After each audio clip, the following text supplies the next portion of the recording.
All right, it's time to break down the film one scene at a time. Act 1. Why don't we set some shit up? Our story begins with shots of a huge full moon over New York City, accompanied by the most Italian of American songs, That's Amore, sung by the legendary Dean Martin. Dean Martin is Italian, but that song was definitely written by Americans. 100%. We see various... The pasta fazool. Just start naming Italian dishes. Yeah. I feel like that this film really leans heavily on Americanized Italian culture. Yeah.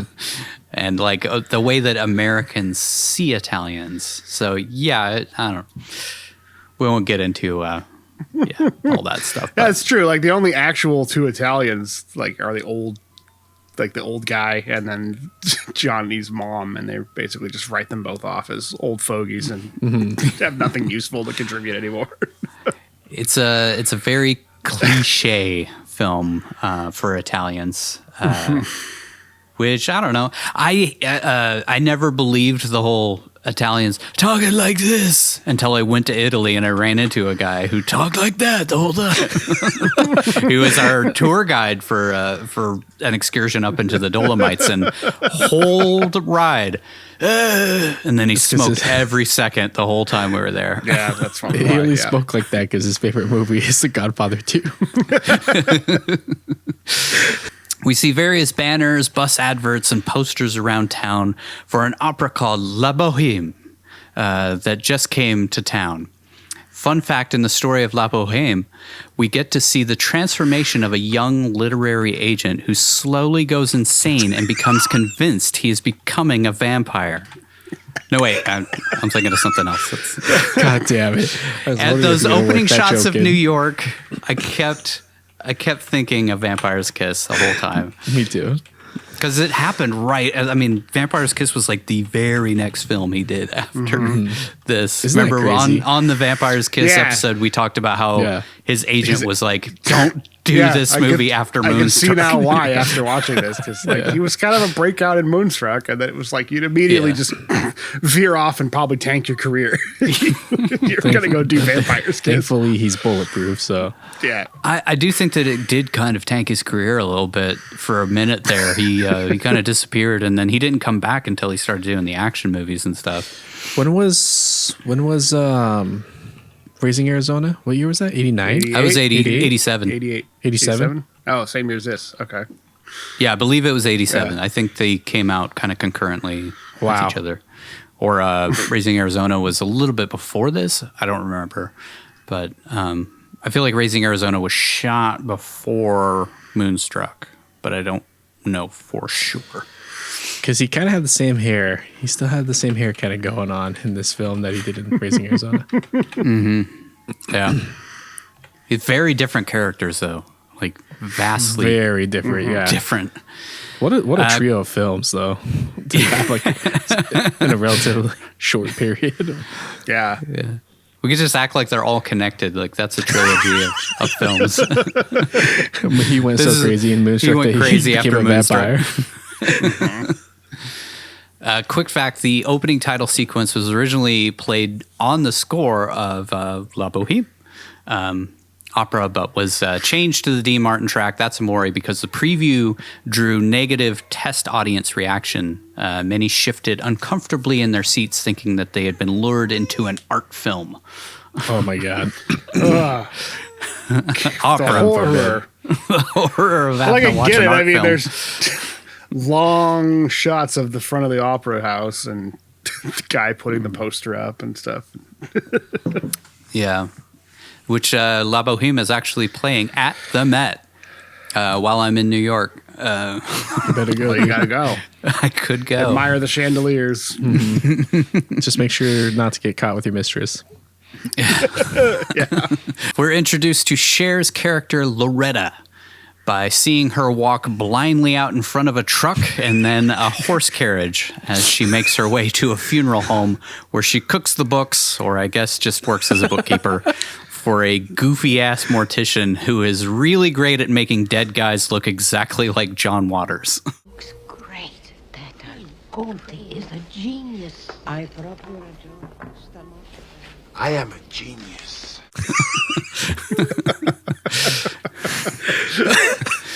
It's an art. It is. We cut to her doing the books at a flower shop after that, where Vito Corleone works as a florist. That voice. It sounds exactly like Vito Corleone. I feel like a lot of the guys from this film who are kind of like background people were in The Godfather. Like, he gives her a flower after she says flowers just end up in the trash, so why pay so much money for them? And then she rubs it on her face for a minute. She's a hopeless romantic. I think that's what we were being introduced to there, is like she secretly loves, passion and romance and all that kind of stuff. But she's resigned herself to knowing that that's never going to be her lot in life. That night, we see Loretta and her boyfriend Johnny having dinner at an Italian restaurant. Go figure. Johnny orders, but Loretta tells him not to eat fish since he's flying to Sicily that night and she doesn't want him to have runny dumps on the plane or something. She saw an airplane. Yeah, don't have the fish. Did you have the chicken or the fish? We see Fraser Crane's dad arguing with a girl half his age, and she throws a drink in his lap. There's a lot of that in this movie, of like old men with young women. Or old women with young men. Johnny laughs. As if it's a theme. Yeah. Johnny laughs about how this dolt can't control his woman 5 seconds after his own woman changed his order halfway through him making it. You don't want to eat that. No, give me this instead, Bobo. Bobo the waiter. Oh, Bobo. That's his name, Bobo. Bobo. I called him Boobala earlier. Boobala. Johnny obviously has something planned with a waiter named Bobo, and when Loretta asks for the check, he orders dessert and then rubs his scalp like a mental case and says,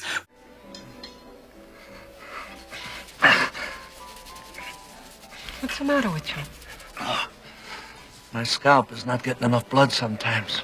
which is a brand new sentence no other human has ever uttered prior to this movie being made. Yeah, I was like, is he supposed to be saying he's going bald? And that was like the way to. I've never heard that before. Yeah, it's like that's no the one cure for has. hair loss. It's like, what? My scalp is not getting enough blood sometimes. Just setting up that this guy's a total boob. Yeah, he's a freaking idiot. Him rubbing his head like that just really was really strange. I guess, we're supposed to portray that he's nervous about asking her to marry him, which he didn't plan at all, it seems like. We'll get although there. he had some kind of arrangement with Bobo, right? He said it's... Yeah.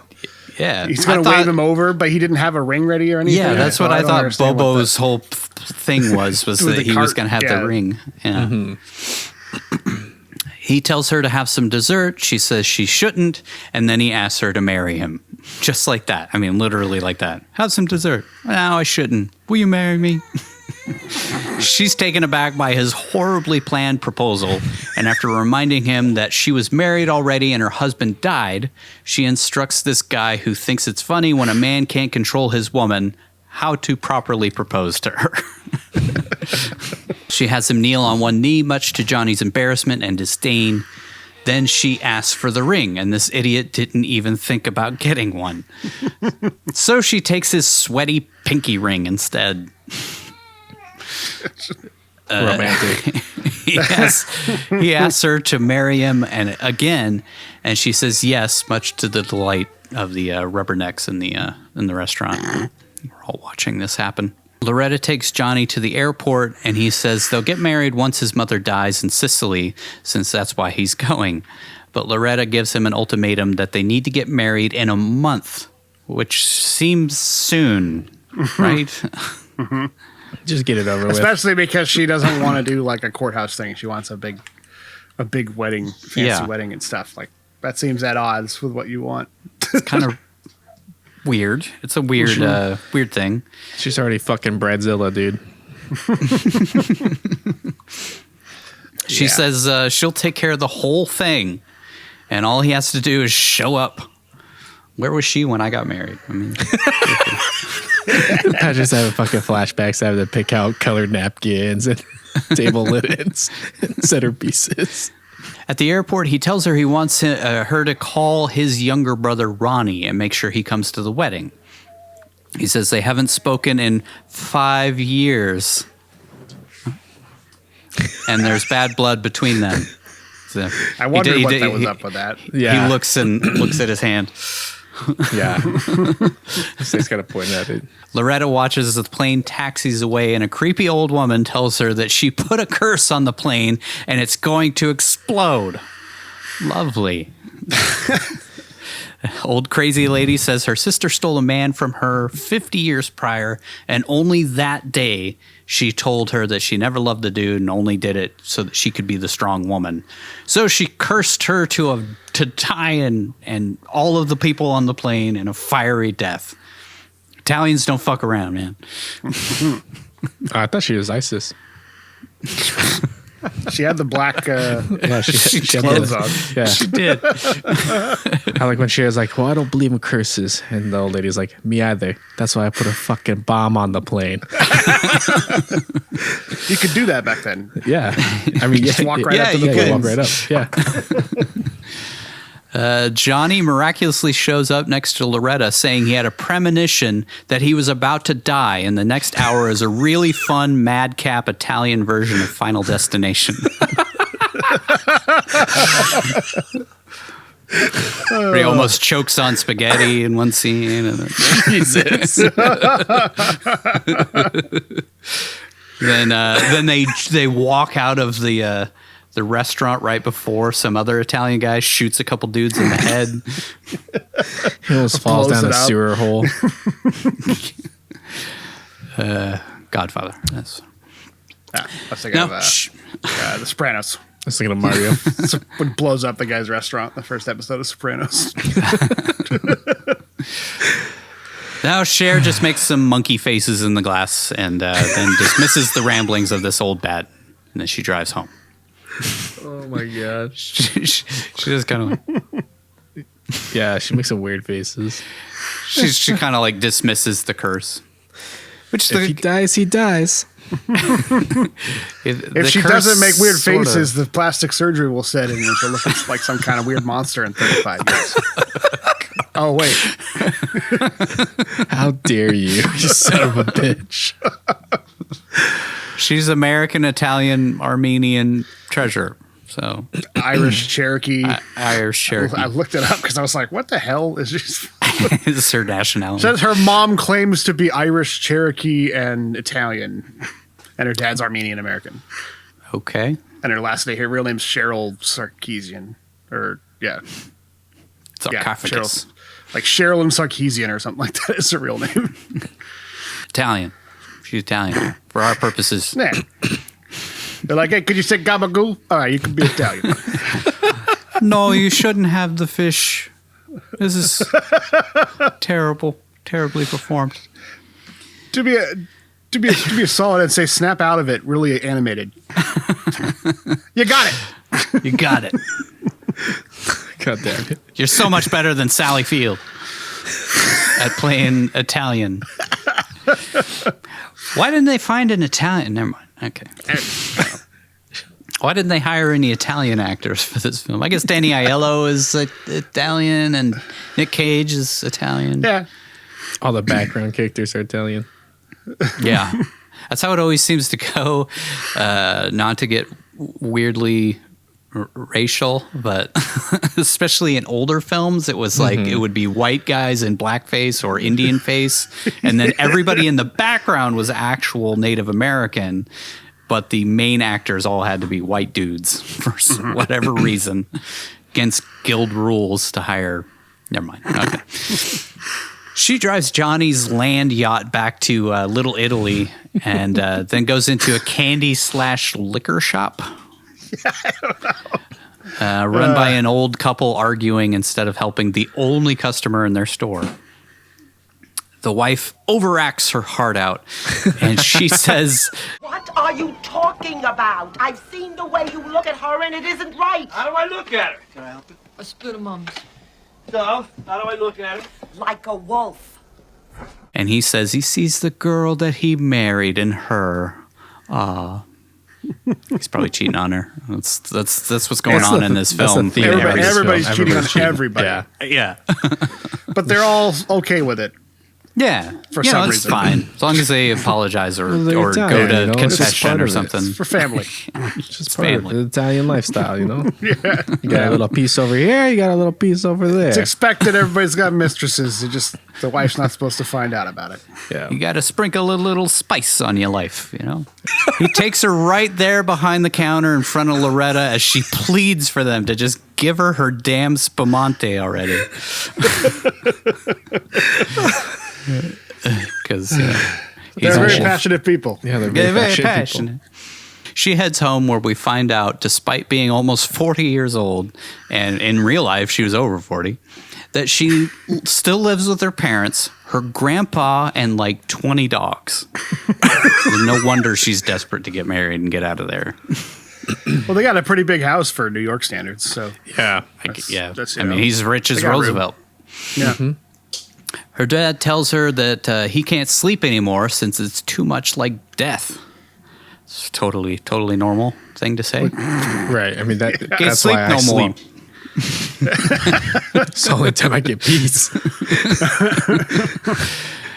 She tells him the good news over spumante and a sugar cube. Yeah, I don't know what that. I knew it was sugar cube, but I didn't know what they were drinking. I don't know spumante like a. It's just Sour like a drink or sparkling bitter? wine. I Yeah. don't think that it's sour. I think it's like champagne.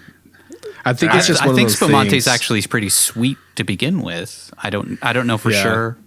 I think it's just I one of don't those things, remember. though. You drop a sugar cube in, because even at the end, they're dropping it in Yeah. there when they're celebrating. Yeah. But Just a that I thought was tradition, I guess? champagne Wonder if it at the was- end, but Probably not. It was the same. I'm pretty sure it was the same bottle. was it? Okay. Yeah, that red stripe. I didn't know if it was like absinthe, where you pretty much have to drink it with sugar because it tastes awful. God, it's so bad. They're all just tripping and then I'll next thing- trip. I see It's the the, green fairy, man. it's the good stuff. That's how he loses his other hand. He's just hallucinating on accident. He says it's bad luck for her to get married again since the first guy got hit by a bus, which I guess explains her habit of walking right out in front of oncoming vehicles. He was probably following her, trying to protect her. Maybe she caused it. Yeah. Loretta, no. I'm guessing that was intentional. Like, she didn't care anymore. She kind of wanted to get run over just like her husband. I don't know. It never happens again after this, but like at the very beginning, she walks right out in front of a fucking truck that was carrying all the stuff to La Boheme. And then she walks out in front of a carriage. So Yeah. he says he doesn't like Johnny's face or his lips, since when he smiles, he can't see his teeth. So he must be hiding something. I think it's a really funny reason to hate a person. Can't see his teeth when he smiles. She blames her bad luck of a first marriage on getting married at City Hall instead of in a church and having a real wedding as opposed to the awesome wedding she'll plan in a month. I mean, I guess you can plan a wedding in a month, but Sure. sure. They wake up Mom and she asks her if she loves Johnny. She says no, and Mom says good, because when you love them, they drive you crazy because they know they can. Which kind of reveals that she genuinely loves her husband and has loved him through the whole marriage, you know, which is kind of the turn that happens with Ronnie later. But Loretta says she likes him and he's sweet, so I guess they're perfect for each other. He's an idiot, but I do get the sense that he's sweet and he would take care of her, and he seems like he makes money. So, you know, I'm sure that's probably what she was looking for at that time and didn't Some want security. some Stability. crazy nutcase who works in a bread shop. She says the father of the bride pays for the wedding and Dad gets pissed since he's broke, but Mom says he's rich as Roosevelt. He's just cheap. Unless he's trying to impress his chicken head side hoe. Spoilers.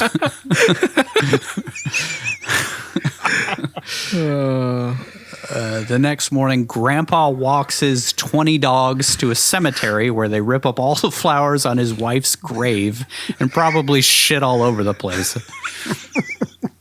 He and his buddies talk about how a full moon brings women to men, and there's supposed to be one that night as his dogs dig up the grave or something.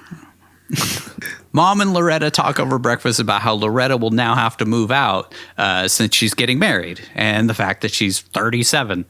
And Mom says Loretta and Johnny should just live there since there's a chance they might have a baby. I'm sure Johnny would love living with Loretta's parents at 54 years old. He's supposed to be 42. And Grandpa and the pack And a of bunch dogs. of dogs. Yeah, 1,000 And the aunt dogs. and uncle that come over whenever the fuck they want. Yeah, they just pop in anytime. Family. Yeah, family. It's about family. Loretta receives a call from Johnny in Sicily where he reminds her to call his brother. Loretta then calls Ronnie, and at long last, 25 minutes into the film, we see the man we've all been waiting for. Nicolas Cage answers the phone and asks why Johnny didn't call him himself, which is a fair question, and then says what's wrong can never be made right. Loretta asks if she can come see him, and Ronnie slams down the receiver. Man, that was so much more satisfying when you could do that. Like, hanging up on a cell phone is just so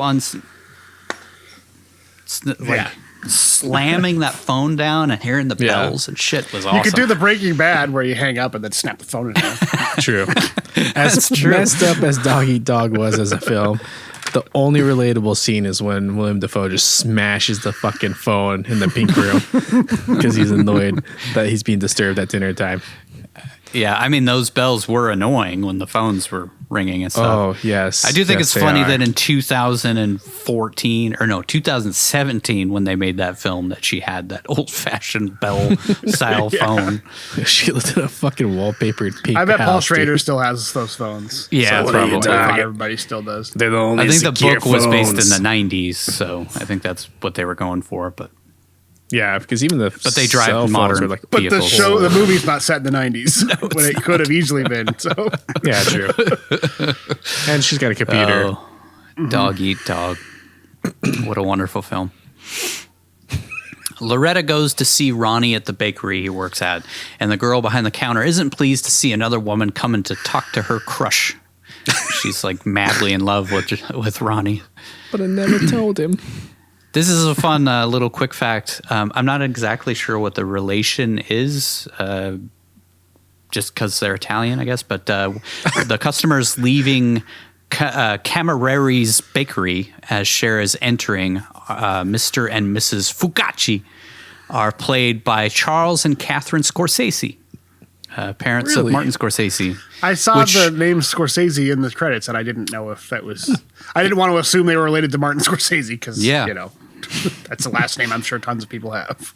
I recognized the mom from Goodfellas because she's in the scene when they go over. Oh my gosh, that's right. In the kitchen. Yeah, in the kitchen Yeah. where she gives them the knife, and Yep. so they oh can. my gosh, I forgot she was in that. She does the dog painting. She didn't. She wasn't actually acting in that film. She was just kind of like she was actually painting and like wanted to show off her painting to them and stuff. It wasn't like even an act in Goodfellas, but Yeah. she's been in quite a few of Scorsese's films, but I'm not really sure why exactly the two of them are in this film.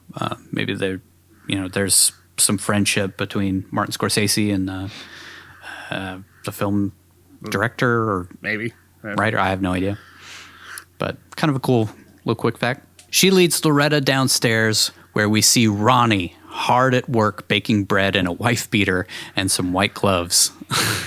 She asks him if they can go someplace to talk, and Ronnie says, "I have no life," because his brother Johnny took his life from him. He says Johnny has a life and is upset that he wants him to come to the wedding. Then he says, "What is life?" They say bread is life, and I bake bread, and I sweat and shovel this stinking dough in and out of this hot hole in the wall, and I should be so happy. Huh, sweetie? While his coworkers look at him like, hey, man, if you're not happy, you could go work somewhere else. You own this place, asshole. You don't They all have kinda to look be at him down like- here. It's like this reverence of how passionate he is and how tortured of a soul he is, which I think is what they were trying to get across. But at the same time, it just makes him look like a psycho. And like, you know, definitely feels like a guy who could get really mad and beat his wife. Spoilers for later on, I Probably guess. shouldn't be working with knives and an oven, dangerous implements. Obviously has had his issues with those things. Yeah, the slicers. And He asks her when the wedding is, and then asks the girl from the store to bring him the big knife because he's going to cut his own throat, which feels like a tad bit of an overreaction. He tells her that he wants her to see him kill himself so she can tell Johnny on his wedding day that his little brother is dead. He asks her if she knows about him, and she's like, weren't you the guy in Valley Girl or something? And then he gets really upset after that.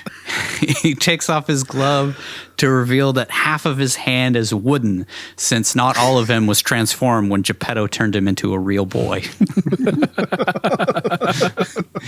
He says 5 years ago he was engaged to be married, and Johnny came in to order bread from him, which distracted him. So he stuck his hand in the slicer because he wasn't paying attention. If that isn't the dumbest reason to hate a guy, I guess his shallow as F fiance left him for another man when she found out he'd been maimed, and even Loretta is shocked that this is the reason he and Johnny have bad blood. Here we go. She tries to tell him that that's not Johnny's fault, but Ronnie interrupts her and screams, I don't care! I ain't no freaking monument to justice! I lost my hand! I lost my bride! Johnny has his hand! Johnny has his bride! You want me to take my heartbreak, put it away, and forget? again, overreacting just ever so slightly. This is her first impression of the guy. Yes. And this is what, like, I think makes her kind of fall in love with how passionate he is. Psychotic, suicidal. Bring me the big Like, knife. I'm going to cut my Yeah. throat. Insane loser. Yeah. He's channeling Metropolis. I guess, yeah. Wasn't that a silent film? Yes, it was. Everyone in the bakery, including Loretta, is dumbfounded by this unhinged maniac speech, but Ronnie adds through teary eyes, "Is it just a matter of time before a man opens his eyes and gives up his one dream of happiness?" Which makes all the ladies in the room, seemingly including Loretta, get all moist and swoon for this nutcase. Loretta asks where he lives, and she asks if they can sit down and talk for a bit. So they head upstairs to the bed. No, that's later. We see Loretta's dad bilking some poor yuppies out of $10,800 to replace their old pipes since he's a plumber, and that's how he got rich, I guess. He says he only uses copper pipe rather than bronze or garbage pipes like they have now. And it costs money because it saves money. Next, we see him with some naughty hottie in a coffee shop where he spits mad game at her. And she says, You have such a head for knowing. since she's brain dead. You have such a head for knowing. That's my favorite line in the whole movie. Turns out that's exactly what he's looking for, because he plops down a gold bracelet and Sugar Tits also swoons. By the way, his name is Cosmo. I'm pretty sure we haven't mentioned that yet. Cosmo. Jerry! They didn't introduce... I recently went back and rewatched all of Seinfeld, and they didn't introduce that his name was Cosmo until like season 5 or something like that. It's a long time after the beginning of that show. And I kind of think that it might have been influenced by Moonstruck. I think that's where they came up with it. Like, hey, it'd be funny if we don't give your name for like 5 fucking years. And then we'll name you Cosmo. And then we'll find out that your name is Cosmo.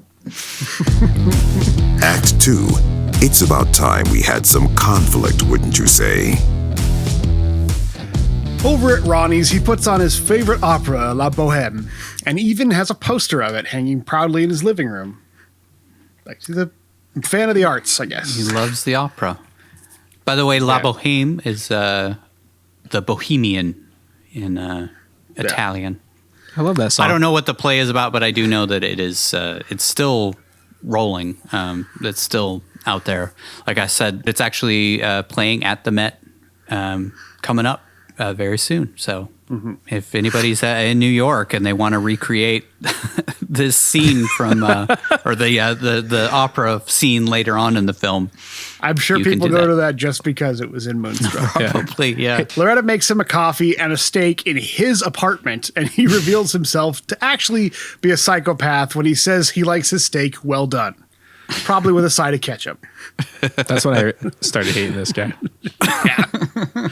That's the real tip-off. It's not the threatening to kill himself over a minor inconvenience or cutting his brother out of his life for something that he did himself. It's He really like well done steak. If he would have stood up and put the steak in the microwave, then I would have known he was an absolute. He's fucking got bodies buried somewhere if he did that. Yeah. His signature is cutting off fingertips. Loretta makes the steak bloody to feed his blood, and he loves it.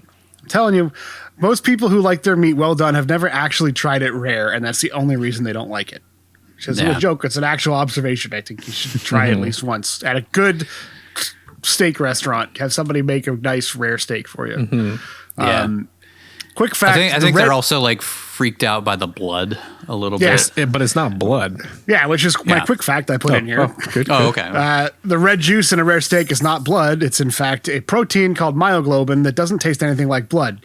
This is also why it's thin and watery and not clotted up like you would expect old blood would be. Just putting that in there in case I can entice anyone who's grossed out by the thought of eating blood to actually try a delicious rare steak at some point. This has nothing to do with the show. I just wanted to say, like, I had a steak at one of those steak places that's like $100 a steak on my anniversary this year in Hawaii, and oh my god, it was the fucking greatest steak I've ever eaten in my entire life. Like, I've never been one of those guys who's like, I'm gonna spend $100 on a steak, but holy shit, it was worth it. So if you ever get a chance to try one of those $100 steaks, do it. You'll remember it for the rest of your life. I've been fortunate enough to go to a couple of steakhouses and like really good steakhouses, and it is phenomenal. It is crazy how like, dry aging and being cooked properly. I mean, how much different it makes. I mean, it just melts in your freaking mouth. Yeah. Yeah. I've done it every too. freaking bite was like ecstasy, man. It's amazing.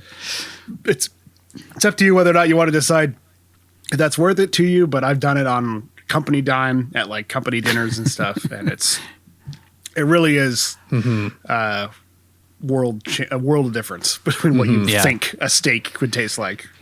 Yeah. Between what your steak is at home and just between the quality, the dry aging, and the way that they prepare it and then cook it, it's next level. I mean, if you enjoy steak, treat yourself once in your life to a good steak at a steakhouse. I love that. It's just veered off. Please just eat a fucking steak. For the love of God, treat yourself one time in your life. Don't overcook it. And join us on our spinoff, One Steak at a Time.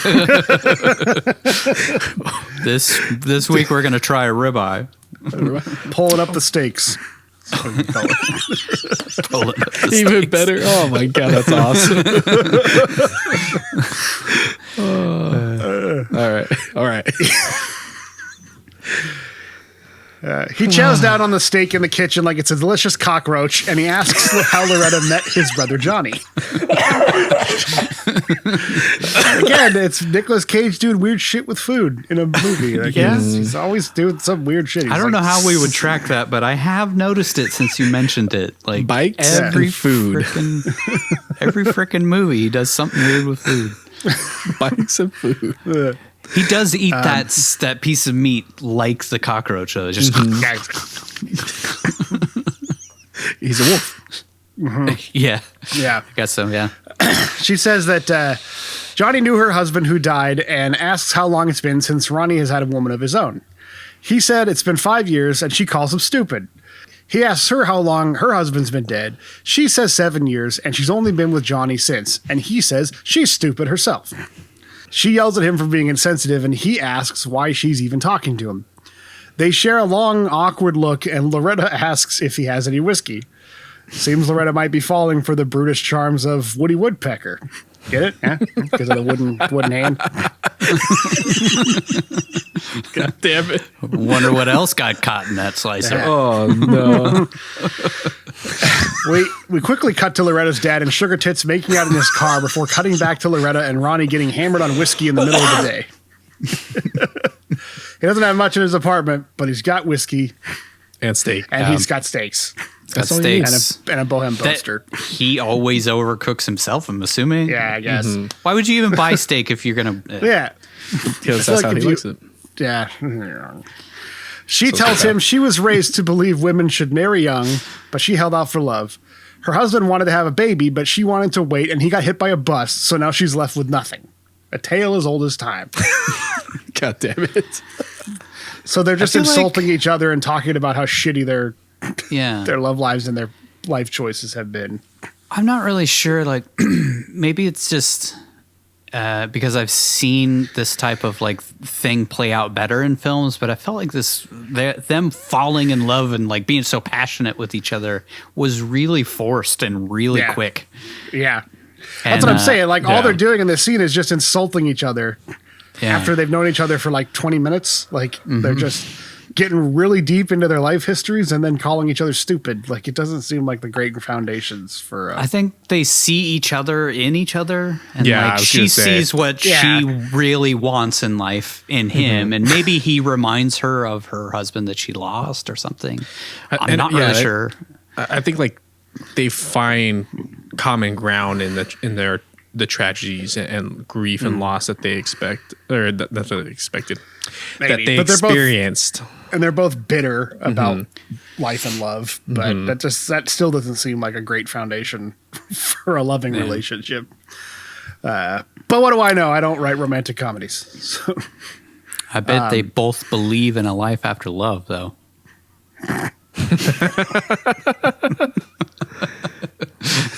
She repeats Johnny's line from earlier about her husband being her one chance at happiness, and like Ronnie, her chance was taken away. She tells Ronnie his fiancée didn't leave him because of his hand, she left him because he's a wolf. I think it was more like she was saying he wanted to leave her because he's a wolf, and he subconsciously did the thing or whatever. The biggest part of him has no words, it's a wolf. His fiancée was a trap for him because she caught him when they were young, meaning she never actually loved him. And Ronnie chewed off his own foot since that was the price he had to pay for freedom. I guess she infers all this because he likes rare steak for real, I guess, or something. She can tell he's a wolf. I think it's like she saw the wolf in her first husband, and she fell in love with him. But she was raised, she says earlier that she was raised to marry young and just to find a guy and just get married. And that was what Ronnie's ex was just, she just wanted to get married to a guy and be married young. And he was a wolf. And so they wouldn't have done well together because he's more passionate, and he's not like Johnny, where he's just this kind of pushover who just wants a woman to kind of be there and tell him what to do and stuff. And Ronnie would have gone nuts, and he ended up chewing off his own hand to get out of that situation. Right. I think that's what they were It going seems for. There's a awfully lot presumptuous of to make that right out the gate, but apparently it works. After knowing him for 5 minutes and him screaming at her about killing himself and stuff. Johnny had nothing to do with it. Ronnie used his hand being sliced off as an excuse to be free to look for true love. She says he's scared to death about what the wolf inside him will do if he makes the same mistake again, and Ronnie asks her why she's marrying Johnny since he's a fool and he can tell she clearly isn't. Ronnie screams that Johnny made him look the wrong way and he cut off his hand, and says he could do the same to her, but she could lose her head. She says she's doing what she has to do to be a bride, and he calls her a bride without a head, so she calls him a wolf without a foot. Ronnie passionately stands up, knocks over the table, strokes his hair back, and kisses her. She reciprocates, and he picks her up and takes her into his arms. She asks, "What are you doing?" And he says, Son of a bitch! then she asks, "Where are you taking me?" And he says, To the bed. It just feels really forced. But I guess, they've been drinking in the middle of the day. And Yeah. And I guess she and doesn't he's a get very this kinda- passionate man. Yeah, she doesn't get this passion from Johnny. We know No. that. We don't know it, but we know it just from looking at how yeah. Johnny works. She says, oh God, fine. And they passionately make out in the bed. Ronnie says, I was dead. And she says, me too. Ronnie asks about Johnny, and she says, you're mad at him. Take your revenge out on me. Leave nothing left for him to marry. Leave nothing but my skin and my bones. And they make passionate off-screen love, presumably while he shoves stinking dough in and out of her hot hole for hours. God damn it. That's an image I never needed. They both reignited their lust for life in this moment is kind Whiskey would do of that what for I'm you. supposed to get out of. Yeah, whiskey. But Loretta day drinks every freaking day for the rest of the movie. So I don't know. She's like drinking spumante at like 11 in the morning and then drinking wine later on. She's trying to get that fire. Yeah. Trying to get that fire. She has to drink in order to make her life mean something, I guess. I don't know. Or to, let go of her inhibitions and kind of just let life actually happen, which I think is kind of the point of this movie is like you can't plan out a perfect life. You have to let it happen, And that you can't live in the ideal life that family or society or whatever tells you should get out of love. Just take it as it is and make the best of it. Love who you actually love and not who you are supposed to love. Who's going to take care of you.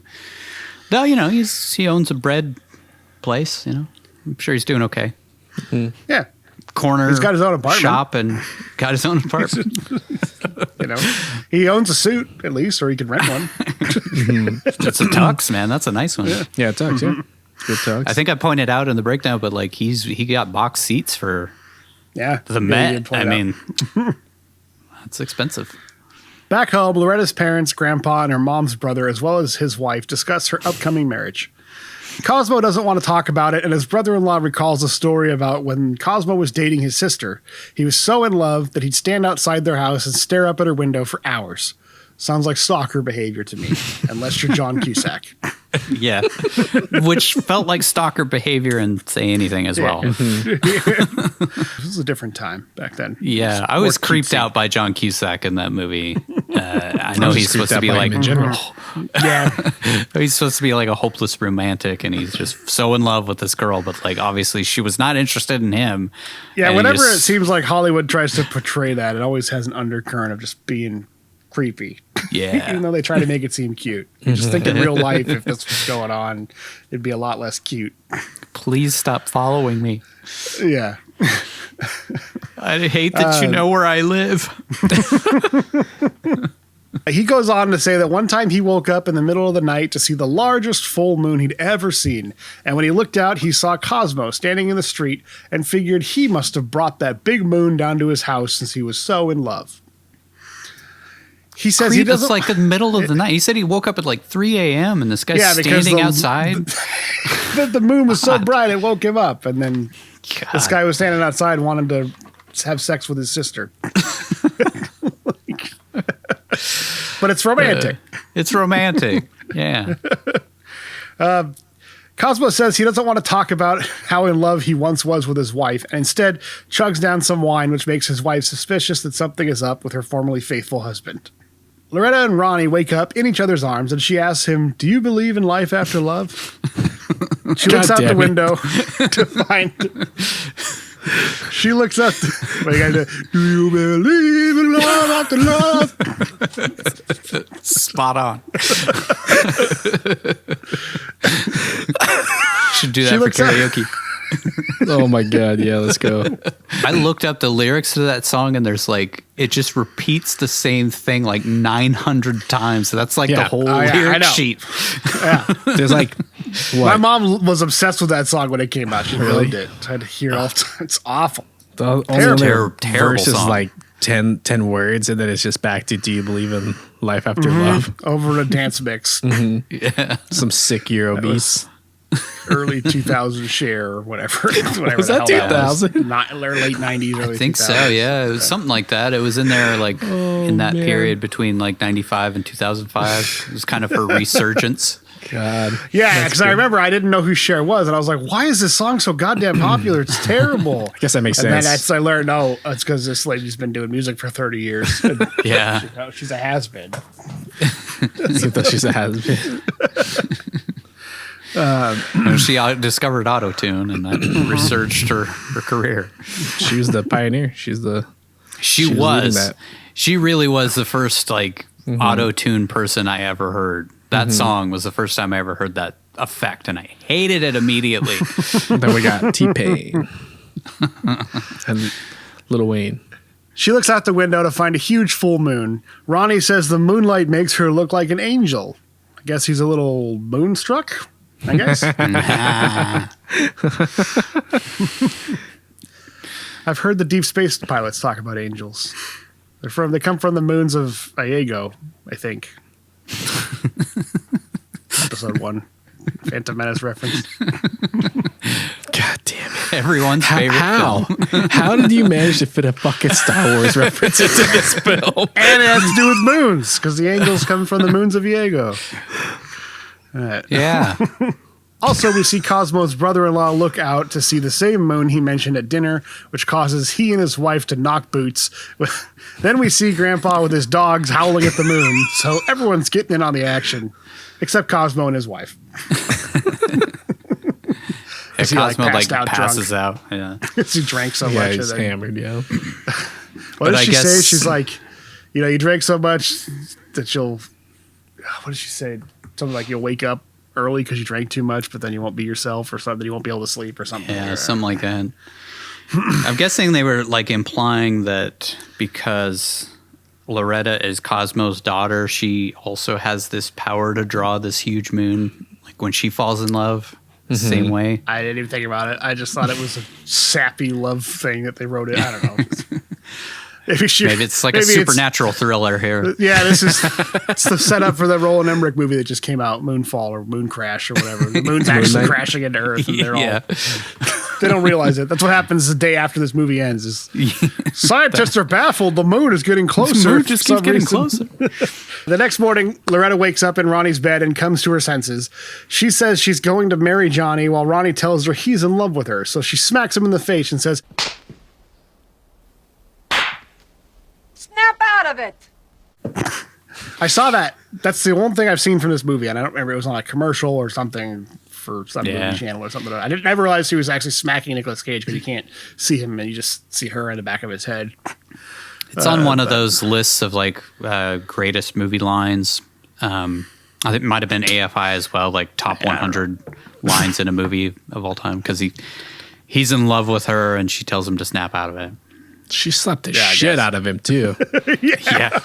I'm getting, based on our history with Nick Cage method acting, like I'm guessing she really smacked him in the face in that scene. Yeah. It sounded like flesh on flesh. Yeah. It sounded real. It felt real. It did, too. Yeah.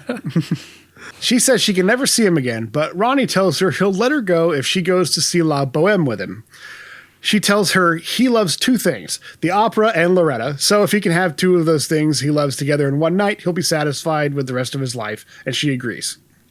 he seems like a guy who really would just be satisfied for the rest of his life after one thing. I mean, I guess one thing kind of ruined his life, so maybe he's he's very passionate. He's a very passionate guy. Afterwards.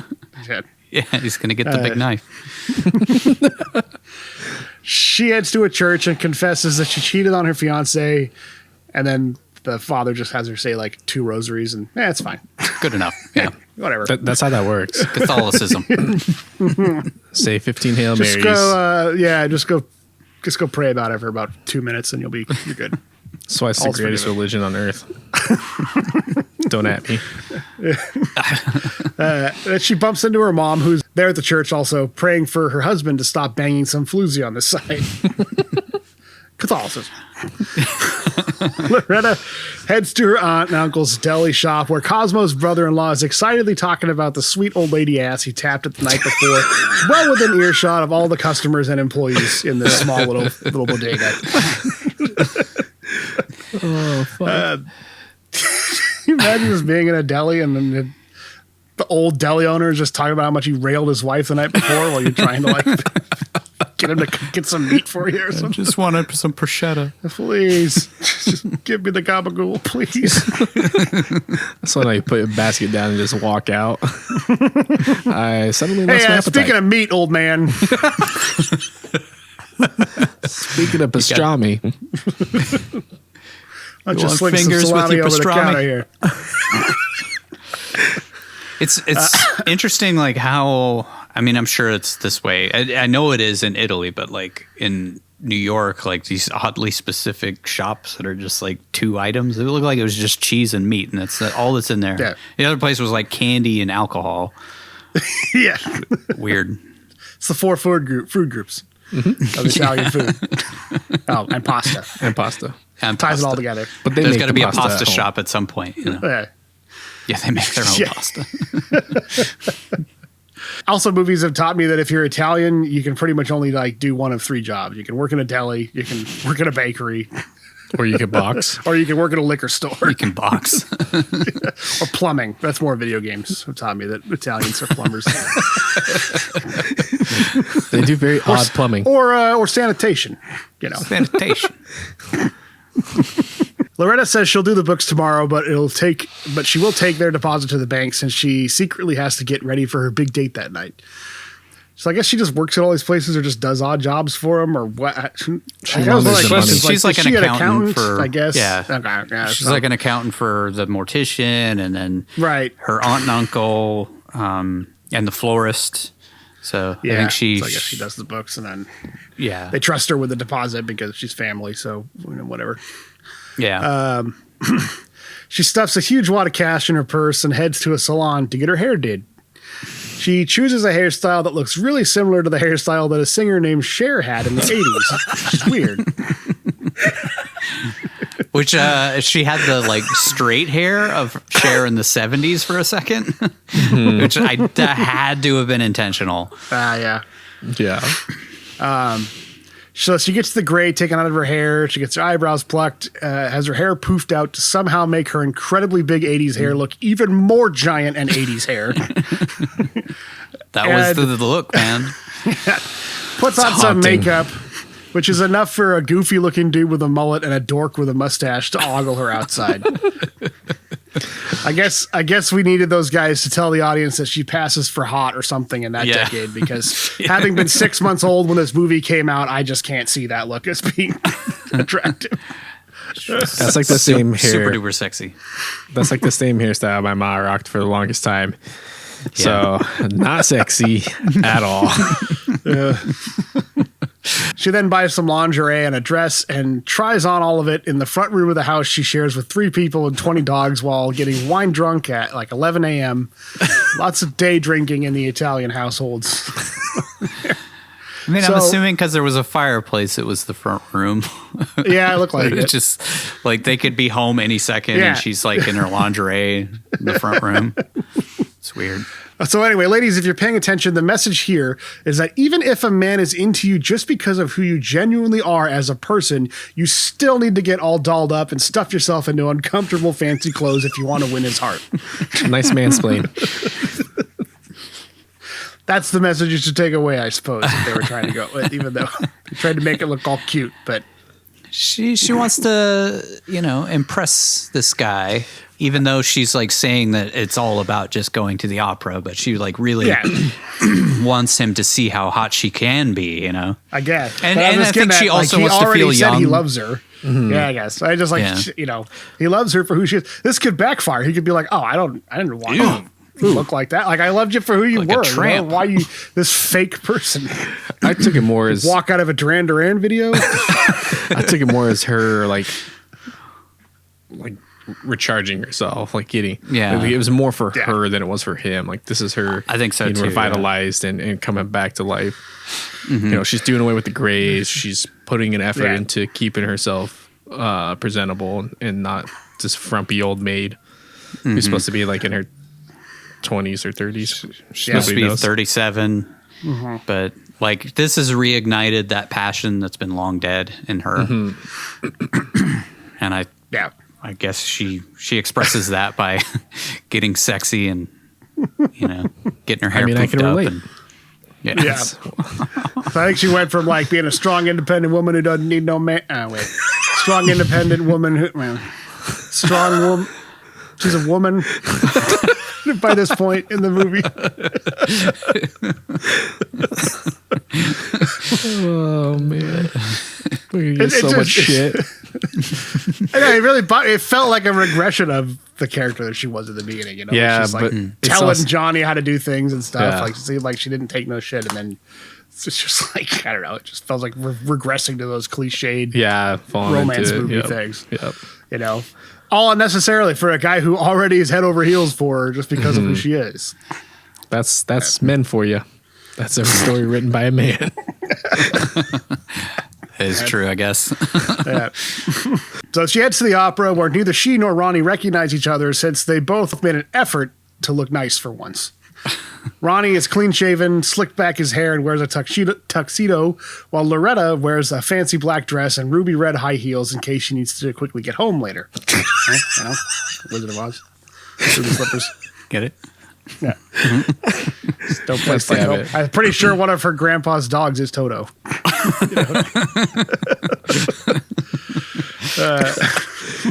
Maybe that's like the underlying thing. It's actually an allegory.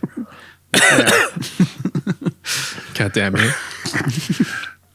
Ronnie is enchanted by Loretta's beauty, but she denies him when he goes in for a kiss, since she's clearly only there for the opera, even though she spent all day getting ready. Which I think he kind of smirks when she says that, and I think that's why he's like, well, sure, I get it. Yeah, sure. Yeah, right. I'm in. You look like a completely different person. Loretta's dad and his side piece are also at the opera, and Cosmo looks around nervously in case someone recognizes him. By the way, Ronnie has box seats for this opera at the Met in New York City and works in a bread shop, so he's really going all out. Just an observation. He's got the dough.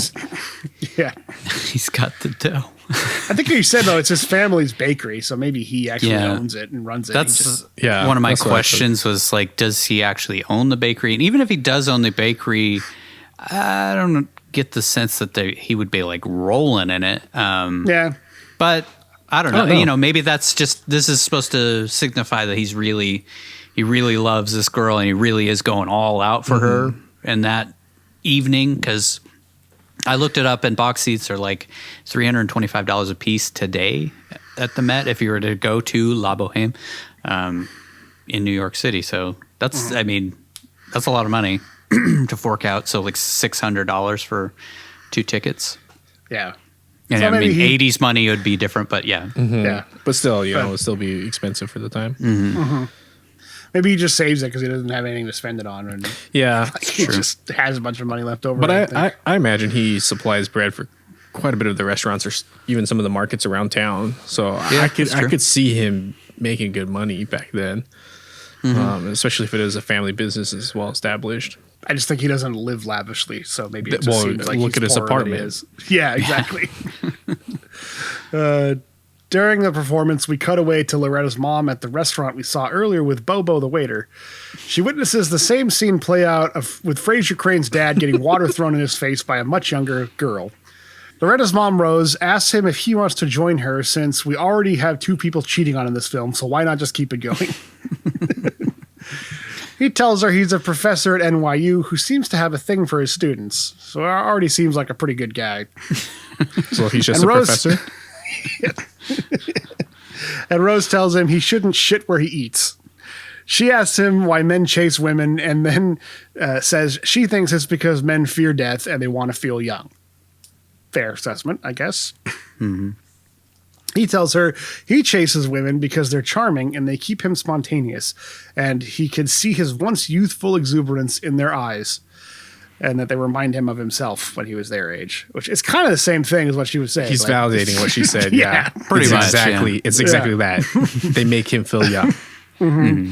But eventually, these women all realize he's a burnout old gas bag, and they continue to be as fresh and bright as moonlight in a martini, which makes her kind of swoon for him, I guess, because he's being honest, I suppose. So, like you said, it's validating what she already believes, and continuing the moon theme throughout. Mm-hmm. This would have been so much better if Nick Cage was a werewolf. Kind of looks like one in the bread place. Yeah, he's all hairy and shit. So he walks her home, but she's spotted by Grandpa and his dog, so she seems to have a moment of clarity and decides to not let Marty Crane knock her back out. When they get to her home, she tells him that she knows who she is, and she's not the type to bang a stranger after 10 minutes of knowing each other. So she's like the only person in this movie who doesn't. Mm-hmm. But I think she likes just knowing that she could if she wanted to, which it's pretty common theme for a lot of these things. Yeah, I think it makes her feel young too. That like, oh, this guy would be interested in me, and and it's not like she necessarily used to go after young men. She just can be attractive to a man that she sees in a restaurant. So that's all she needed, I think. Even though she's she's probably 60, something like that. I think that's but what they were going for. I feel like she actually makes a connection with this guy versus like Cosmo has some dumb broad as his girlfriend who like there's like nothing going on between the two of them. Right. He's got such a brain for knowing. So it's like he's not even happy doing that because what's he getting out of it? Nothing really. Yeah. She's not even like that young. She's like 40 something. I know. She looks older than him. She's got more miles on her than he does. Yeah. So anyway, after the opera, Ronnie and Loretta bump into her dad and his bimbo, and he asks why she's there with the guy from Face Off, and she asks why a married man is out with some tramp who uses makeup to accentuate her boobs. So they both agree that they neither saw each other at the opera, and they head their separate ways. Act 3. It's about time to wrap this thing up. Loretta and Ronnie have a drink at a bar. They then walk to Ronnie's where he tells her she runs to the wolf inside of him because she doesn't want to sell her life short. He asks why she waited so long for the right man to come along, and she says because Mr. Right never came. So Ronnie says, I'm here. And she says, if I could turn back time. Wait, no. She actually says, you're late. She says they had a deal that if she came to the opera, he'd leave her alone forever. But Ronnie says everything seems like nothing to him since all he wants is her in his bed. Yeah. It's totally romantic. It's kind of a one-track mind this guy's got here. Yeah. He says he doesn't care if they both burn in hell so long as they're together because he loves her. So romantic. Nothing says love more than I hope you burn in hell with me. Such a romantic guy. Dude. He then asks her, do you believe in life after love? I love that we have that joke in here twice. I wasn't going to cut it. Okay, what he really does is give her a big speech about how the storybooks are wrong and that people aren't meant to be perfect, but rather they should follow their hearts. Then he says he wants her to come upstairs with him and get in his bed. She says, fuck it. I can't resist this one-handed psycho anymore and tells him to stick her with the with the big knife. God damn it. He takes her by the hand and says, I've got you, babe. and leads her upstairs. Next thing we see is her pulling a splinter out of her. Well, never mind. I'll let you guys use your imagination on that one. Next, we see Johnny arrive back in New York with his suitcases, which are a prop they decide to goof around with for about 10 minutes straight for some reason. Okay, so is this a thing they used to do where the security was like writing X's on all of the luggage to show that it's like been clear? checked. Yeah. Mm-hmm. That's just weird. Like, it's one of those things that seems weirder before TSA. Like, I think it was the market to show that they came through. So if they're still left behind, then they could just pull them aside. Ah, okay. They But he know was that. waiting there for him to do it. And as soon as he did it, he grabs him. So it felt like it was like once they security passed giving him a check off. inspection, and then to let other security know that they've already been checked, like as they're exiting the airport. Yeah. I guess nowadays they probably just do it all by the luggage tag. They just scan it. Yeah. I mean, he's coming back on an international flight, so I guess that was probably pre 9/11. It's probably just all done measures. electronically now behind the scenes, and then when it comes out on the luggage carousel, it's already gone through all that. All right. Yeah. Yeah. He forgets to put them in the cab at the airport, then forgets to grab them when he gets out of the car when the cab drops him off at Loretta's house. He then slams them all around as he enters the house where Loretta's mom says her daughter is out. Just like it's funny for no reason. We I have guess. to show Johnny as an idiot, Yeah. and I think that we already he's got not that, though. worthy of Loretta. I'm pretty it's sure as kind an of the audience whole member, point. I got that from moment one. They really got to drive it home. Yeah. They sit Got to down remember talk. why it's fine for her to cheat on this guy. Because he's a with his bumbling brother. idiot. Yeah. They sit down to talk, and Mom asks him why he's back.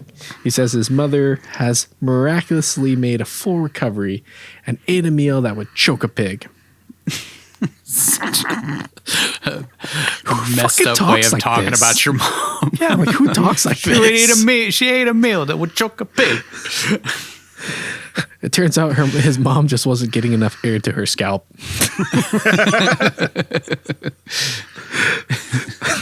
Fucking guy. Grandpa comes home and gives Rose a judgmental. Grandpa comes home and gives Rose a judgmental sneer since he's sure she was gargling Crane's juice a few minutes earlier.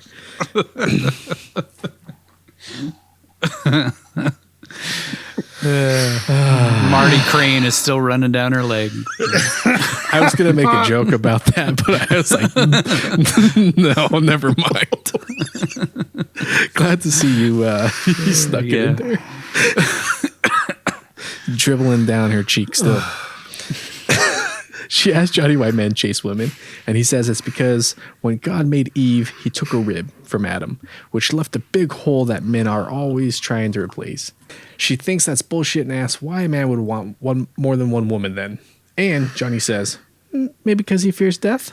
And she says, that has to be the reason. Didn't she literally just tell Marty Crane that like 5 minutes ago? So once again, she gets validation.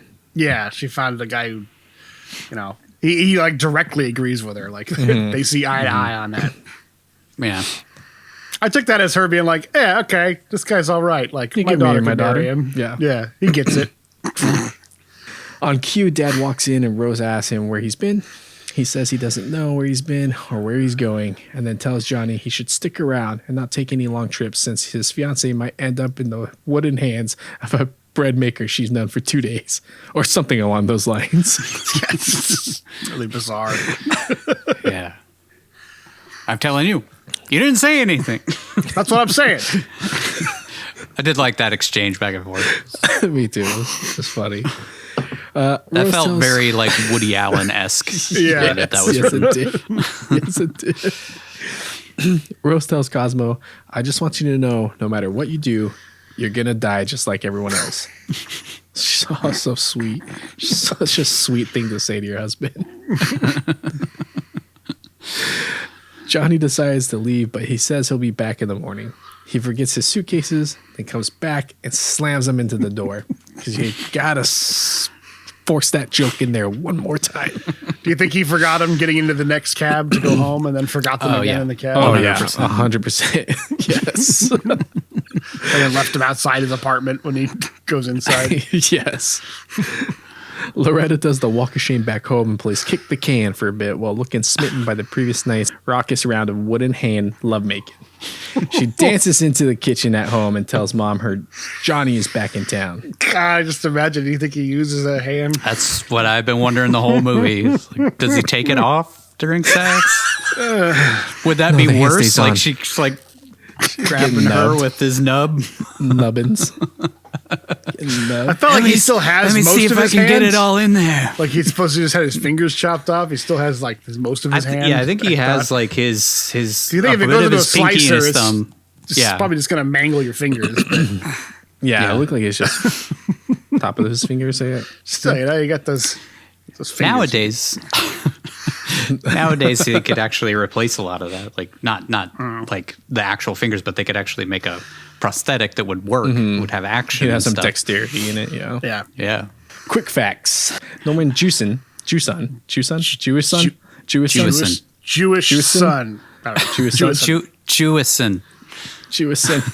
Quick facts: Norman Jewison has stated that the Climactic kitchen sequence was the most difficult scene that he ever shot in his career. The crew was dismissed, and Jewison rehearsed with the cast for some time, using a stage production approach. Only after the actors perfected their timing did he decide where to put the camera. Also, the director was fined by the Actors Union for not allowing his actors to go to lunch until they perfected the moods of their characters for the climactic scene in the kitchen. Wow. That's a lot of work. That's pretty. But I think it paid off. Like that's where the movie tied itself together for me. Like this movie, I think it's this last scene. Yeah. I agree. For most of this movie, I wasn't feeling it, but it got to this scene, and I felt like it kind of just did a complete turn and made it all sort of coalesce in a way that I really liked. It's pretty impressive if you think about them performing this in one take like that. Like if it really was production style. It's a very well done scene for there's a lot of stuff going on in the scene. So and I don't know for you guys, but to me it felt like that. It felt like something you would see in a play. It felt very very precise, and I was wondering if it was supposed to be a nod back to the opera piece, because my take from what they show in the opera is like that's kind of a similar story that she's going through, right? Like she's in this forbidden love, and it's tragic and whatnot. And so I wondered if this was like his nod, trying to make it feel like a scene from the stage. But now knowing that he had, the writer has some background in stage writing, doesn't surprise me that maybe the director was influenced by that more so. Yeah, I wonder if there are a lot of parallels if you actually watched Le Bohème and knew exactly what that story was about between this movie and that. I feel like they chose it specifically for a reason, and I don't know if Nick Cage's character is supposed to be kind of the bohemian that is in the play or the opera, but I don't know. Operas are kind of hard to follow if you don't speak Italian It's the emotion you get through the music and the voices or whatever. Mom tells her she should probably cover up the hickeys on her neck and get cleaned up, but they're interrupted by the doorbell. Turns out it's Ronnie, and he's come to meet the family and to tell Johnny that he's stolen his woman. So like she left his place, and then like 10 minutes later he's at her place. We see him kind of sitting in a chair just listening to the opera, and I think that was supposed to signify him deciding like, no, I'm not going to let this girl get away. I'm going to go and let Johnny know that I love her and that I'm gonna take her. And he wants to make peace with his brother, which we find out when Johnny actually comes in. Mom offers them oatmeal, and Ron says, "Yes, Mrs. Castorini, I would love some oatmeal," in a very cagey delivery. As he sits down, he asks her if it has scallions. It reminded me so much of Trapped in Paradise, that line read. Just when he's trying to over at the Andersons or whatever, trying to like fit in with them. Yeah. Yeah. It reminded me of that scene so much. Yeah. Dad comes downstairs and Ronnie introduces himself properly rather than how they met at the opera.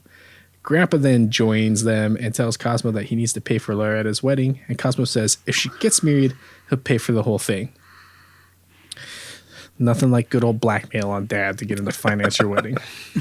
Rose asks Cosmo if she's been a good wife, because why not have that awkward talk in front of everybody right now? She tells him to stop seeing his side hoe, which prompts Cosmo to stand up slowly, slam his hand on the table, and say, okay. Okay. All right. I guess he's resolved then. He's like, I'm done. Yeah. He says a man understands one day that his life is built on nothing, and that's a bad, crazy day. She says his life is not built on nothing and calls him Te amo. He blows her a kiss, and I guess that makes up for him giving her herpes thanks to banging sugar tits on the side for God knows how long. Yeah. I mean, is this the only affair he's ever had? Is this one of several? I was like, why is she forgiving him for it? But I think it's also like now she feels a connection with him because she almost went and did that too. And like maybe it's still, I don't know, old fashioned, I guess. I guess, yeah. It's the attitudes of this. But I think it's like it's supposed to imply that they're, I don't know, that they're good. I guess maybe she sympathizes with him now, that she really understands he's doing all this because he thinks he's going to die or something, or he's worried about dying. And she's like, you know, I get it. I could have hooked up with the guy last night, but I didn't do it. Mm-hmm. But I get why, you want to go have a side face or whatever. And it's going to be okay. Like we could get through this together, maybe. Yeah, I think I can see that. Older, being their age, and gone also, through life. Yeah, and I think like you said, like she really loves him, Mm-hmm. so maybe she forgives him for it, and knows that he loves her too. That was what their exchange was supposed to be. So it's sort of like, whatever. At this point in their life, what are they going to do? Get divorced? And Yeah. Plus, I go think their just separate having ways or not. Yeah, just having that maturity level, like, okay, like I can, because she's trying to understand why he would do this, and I think she does boil it down to the fact that he's seeing the tail end of his life approaching, and it's causing him to act out this way. And then he admits, like, yeah, I believe my life is built upon nothing, and that scares the hell out of him because what's his legacy and all, break down all the psychological shit of that. And so for her, it's like, okay, like I can forgive this transgression because I know at the end of the day, you love me, I love you. And it's just that I think that maturity that you don't have in your youth to understand it at times in a situation like this. So I can see that, and I appreciate it. They're able to resolve. And then, like you said, she was a step away from making that decision herself. Like, okay, well, I could do it too, but she has that moment of clarity when she sees her father-in-law and realizes, no, this is not actually what I want. Like, this would be out of revenge and not anything other than that. Yeah, it's something that they could realistically work through some therapy. Maybe not something they resolve in 30 seconds at a table in front of the family. yeah. They're Catholic, Even though that's dude. a nice bookend to a movie. They don't ask for help. They're Catholic. They'll go to Feels like church. something they Movie could logic, reasonably yeah. work through. They'll go to confession. a That's little good time. enough. Yeah.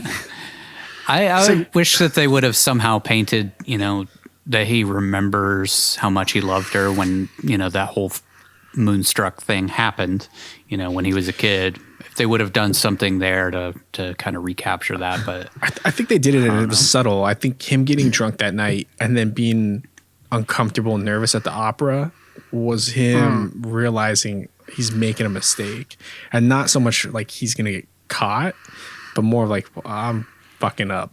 And that does, like, that's right, I was so in love with her that I would go and just stand outside of her house and peer into the window just for a chance to see her. I don't want to talk about it.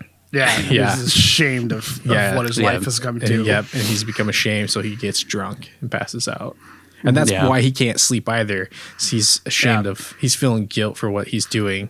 And it's hard for him to go sleep in the bed with her. It makes me wonder if he ever actually had sex with Sugar Tits. I don't think he did, but that's I don't just think so. That would make it more forgivable in my eyes like if we knew that they never had sex. Yeah. I mean, I feel like the movie would have showed us if they did, because it was pretty open about everything else. Yeah. You know? Yeah, true. Because the movie's open about Loretta and Ronnie sleeping together. So Yeah. Love to see a scene of you have such a brain for knowing, and them like as he's blowing her in back some out. weird position. She's got a sex swing. Yeah, maybe that's it. Like the movie is just showing us the beginning of their relationship. Like that was the He's first couple of courting her. dates they went on where he's like quoting, "This is the line I used to swindle these suckers out of 10 grand. You know, I say this, aren't I smart?" And like it's just not working out for him. You know, it's not what he thought it would be. So maybe it's not too late for him to turn back. Yeah. By the way, Vincent Gardenia actually died only a few years after this, so he actually was at the the actor actually was at the tail end. I think it was like 92, so only like 5 years after this. And he got nominated for an Oscar for this, so he kind of got some buzz, and then he started getting some bigger roles, and then he passed. So Dang, that's back-to-back movies where somebody getting buzz from the film ends up passing away shortly after. yeah. Well, the other one was a lot more tragic. Yeah, way more tragic. All right. The doorbell rings and Loretta heads to tell Johnny the truth, but she finds her aunt and uncle instead. They ask her about the deposit she was supposed to take to the bank, but apparently forgot since she was dreaming about wooden fingers. They're relieved to find she still has the money, and they make themselves at home for the most awkwardest of breakfasts you'll ever see. The doorbell rings again, and Kool-Aid Man bursts through the front door screaming, "Oh yeah!" Sorry, no. Well, I wish that would have happened. It would have been a little more lighthearted. Johnny finally shows up, bringing with him 10 suitcases this time, and he gets attacked by the dogs while Yakety Sax starts playing in the background. Nah, that didn't happen, actually. What actually happens is he sees Ronnie at the table and asks if he's come to make peace. Ronnie tells him yes, but Johnny may not want to. Johnny says he told his mother he and Loretta were getting married, and she got well right away. Then he says he can't marry her because if he marries her, his mother will die. Mama boy. I don't quite get that. Superstition, like it kind of Like- it's like Catholic. It's like a lot of Catholicism. Like there's a lot of superstition in Catholicism and Catholics. Like having grown up Catholic for a chunk of my life, like there's a lot of superstition. Like A will lead to B, which will lead to C, and it's like you do things that upset the natural flow. So her getting well from him telling her about it, he takes that as a sign that if they do get married, then she's gonna die because now she has nothing to live for. Got or it's it. like Yeah. karma. I don't know. I can't rationalize it. I never understood it as a kid, but like that Catholic guilt and like one action will lead to a negative, like a good action will lead to negative action. Like it's just like that's just get ingrained. At least when I was growing up in the church, that's a lot of the shit that got fed to me. I got the sense that mom was never actually sick, and that she just she was in wanted bed. because she had mama's boy coming home because he hadn't been home for a while, and then when she finds out that some other girl is going to steal away mama's boy, then that's when she's like, "Oh well, I'm going to get better, and then you're going to come back here and you're going to stay with me. Yeah, You're moving back to agree. Italy." I agree. Like she's playing him, and that's also like another Catholic thing, like with the Catholic It's guilt in the family, and like, an Italian thing. Like I've seen that a lot with Italian families where like, no, he's my boy, and you're not taking him away from me. You know, not like a sexual thing, but like I control his life. Yeah, You know, it's a very weird thing. Yeah, Totally so healthy. It's like so it's like she's faking it to guilt him into thinking that if they get married, she'll die because now like she has nothing to live for. The only thing keeping her alive is this hope of seeing her son get married, which makes no fucking sense at all. But welcome to Catholicism. Because I felt like it would be like, oh, then he tells her he's not getting married, and then she's gonna die because the shock would be too much for her. You know, I thought he was trying to say like we're gonna be engaged and not get married until she dies. Yeah, Which is like, oh, in your fucked up mind, she's gonna live forever then because she's living to see you get married. These mothers in an Italian families always seem to live till they're like late 90s and shit too. So she's going to be around for a while. I think she just didn't really have anything to live for, and that was maybe what it was. And then it was just kind of like making her son miserable was kind of the thing that she wanted to live for. Yeah. She knows she can't control Ronnie, but she can definitely control Johnny. Oh, yes. Yeah, it's very. Yeah, they do a really good job at pointing that out. Like Ronnie's independent; he's his own man, while Johnny's still like really rooted into his mom and like very deeply cares about her approval and like making her happy and all that stuff. Yeah. Well, from here on out, things get real Italian real quick. Everyone starts yelling at each other, and Johnny accuses Ronnie of not being a mama's boy like him. Johnny says the engagement is off and asks Loretta for his pinky ring back. She says she'll come to his funeral in a red dress. Okay. Not sure why that's significant, but it happens. It's supposed to mean like I would not be in mourning. I'd show up to a funeral celebrating. You know? Right. Yeah. Then Ronnie asks her to marry him instead by saying, Loretta, if you take this wooden hand of mine, there ain't no hill or mountain we can't climb. Another Cher reference. You take this little hand of mine. I haven't heard that one. Deep cuts. I got you, babe. Yeah. Oh, okay. Deep cuts in a song that people only know that one line from. I got you, babe. I only know the you take this little hand in mine. There ain't no hill or mountain we can climb, because it's the first line that plays every single time he wakes up in Groundhog Day. Oh my gosh, that's over right. and over and over. I heard it That's 1,000 right. times. I've seen that movie 1,000 times, so like That's right. I forgot. That's the very song playing. ingrained in my mind. Waking up to "I Got You, Babe" makes him want to kill himself, That's which real, would me that's real too. Every purgatory day right for there. 1,000 years or whatever. Same I think day. there's an internet theory that somebody charted out how long he actually was in Groundhog based on all of the stuff he became a master at and how long it would take to master those skills. And I don't remember what it was, but it's probably something that long. Well, It everyone was knows like it takes like 10,000 300 days. years or something like that. Johnny says, "What?" And Ronnie asks to borrow his pinky ring so he could propose to Loretta. She agrees to marry him, and Mom asks if she loves him. Loretta says she loves him awful. And Rose says, "Oh, God, that's too bad." Grandpa cries, and when Cosmo asks him what's the matter, he says, I'm confused. which I don't blame him. I mean, a lot of shit's happening real quick. Hilarious dementia. How can we- yeah, he's not Alzheimer's, and they've brushed it under the rug the whole movie. yeah, he's just confused in He general. walks the dog 1,700 times a day because he's got dementia. He's forgetting that he's walked him already. Yeah. That's why he was out walking him in the middle of the night middle when of the Rose was night. coming home. Yeah. They pop champagne and celebrate to the family as the camera zooms in on what we can assume are long dead family members from the old country. Either that or this was some sort of Shining style ending where we see that Ronnie and Loretta are stuck in an endless loop where they're doomed to repeat the same cycle over and over. So Ronnie might be run over by a bus in the next scene. Credits. The end. Yeah, I was like, what? I mean, I guess that it's family that they're family. showing, but Yeah, they it's never family. showed us before that there's those pictures or anything. They meant anything. I don't know. It was, I wasn't really sure what that was supposed to be about, but I mean, they show the picture of all of them standing there. Yeah. They took a picture of, Yeah, I guess, yeah. that morning or at the wedding or who knows when that was supposed to be. But Yeah. a la familia. yeah. It's all about the family. It's all about the fam.